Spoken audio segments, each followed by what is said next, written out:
Hello, this is just a very short video to explain a simple concept called consumer surplus and producer surplus.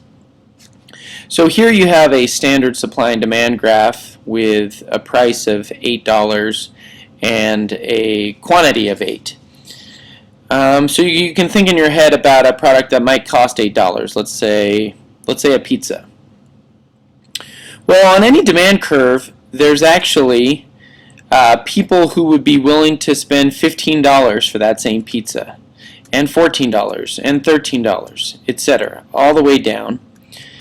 And as long as you are willing to spend at least $8, you're going to get that pizza.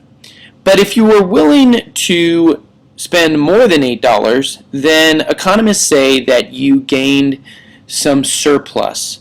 And this is in fact the reason that capitalist markets work so well. If you went to the store and felt like something was worth $2 but you had to pay $5 and you didn't have any choice about it, you probably wouldn't participate in the market very often. The reason that we go out and buy things is because we feel that we're getting more value than it cost. And that's why sales feel so great, and that's why we love it when we feel like we got a great deal. So this total area is called the area of consumer surplus. When you combine the millions of people who go out and buy pizza every day, and you combine the different amounts that they were willing to pay and the difference between that and what they actually had to pay, you get the total area of consumer surplus. Now on a graph, it is this triangle that is above the equilibrium point, right here, above the equilibrium price, but below the demand curve, and it's this big area here. Now the wonder of markets is that the same thing is happening on the producer side of the equation. There are producers that were willing to, in this case, supply that pizza for $1.